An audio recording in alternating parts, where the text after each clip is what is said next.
Okay. Okay. So I only have one tattoo. I want to show it to you. You probably can't see it, but it's right here. That's my tattoo. Alright, so I'm a little nervous, so bear with me. But that's right. Yeah, thank you.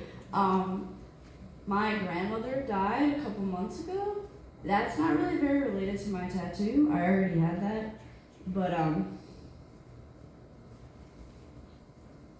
it has made me consider getting a second one, so somewhat related. And I really like plants and animals. My tattoo is a stick and poke that I got while I was traveling. And I had bought this, I fell in love with this man. He was a bit of a dick, but I fell in love with him. And his name was Silas Howes. He's still alive. I should say his name. He's not dead. His name is Silas Howes, and I fell in love with him. And I bought this bus, this E350 Ford Econoline. For anybody that's really into cars and what they are, some people are. And like a van chassis. And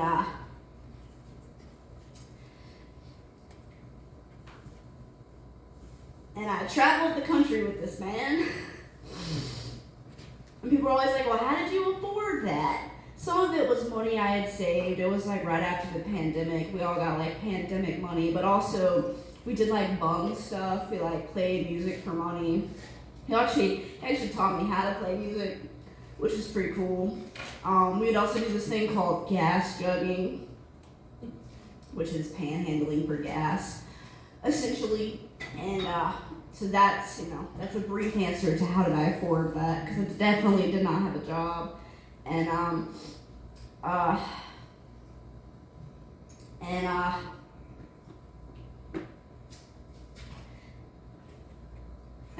this is not really at all what I wrote down, but that's okay. And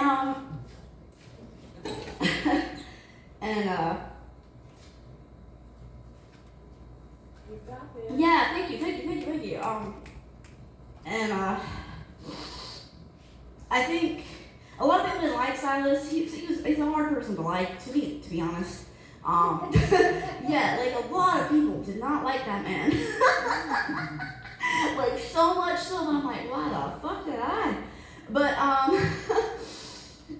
some of that was, I think he was misunderstood, as a lot of people can be. Some of it is he definitely was a dick, though, do not get me wrong. But some of it was definitely he was a misunderstood person. And out of all the people I've ever, like, loved in my life, I've loved a lot of people, but I think that he taught me how to love people. I don't know if I really knew how to do that before, honestly. I mean, I did, but not fully, no. And that relationship was tumultuous. It was a shit show, really, but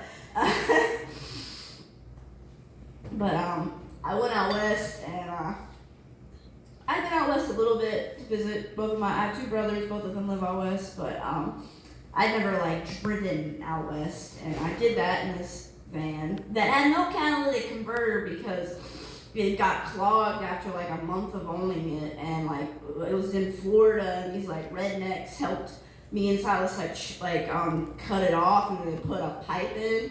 And so the entire time I owned it, it was just so obnoxiously loud that it's just what the fuck?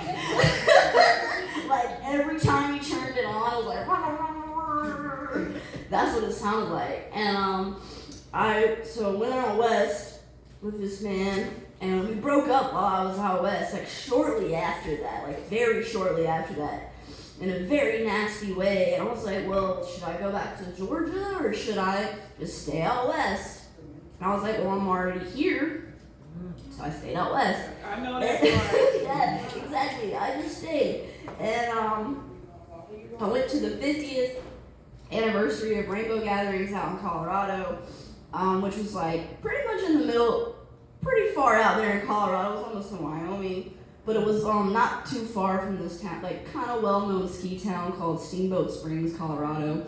And so after the gathering, I met this man. His name was Frenchie, and I had a brief love affair. Whatever, whatever. He was all right, and he had been recently diagnosed with cancer, like terminal cancer, and he wasn't really taking that terribly well.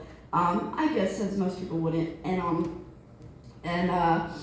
so we were hanging out after the gathering in Steamboat Springs, Colorado, and we both got tattoos at the same time by the same woman, and I got mine on the couch inside of my bus. It's a stick and poke of a flower, and he got this tattoo that said "time" across his rib cage, and because he was dying, and he is now dead, and that is the story of my first tattoo.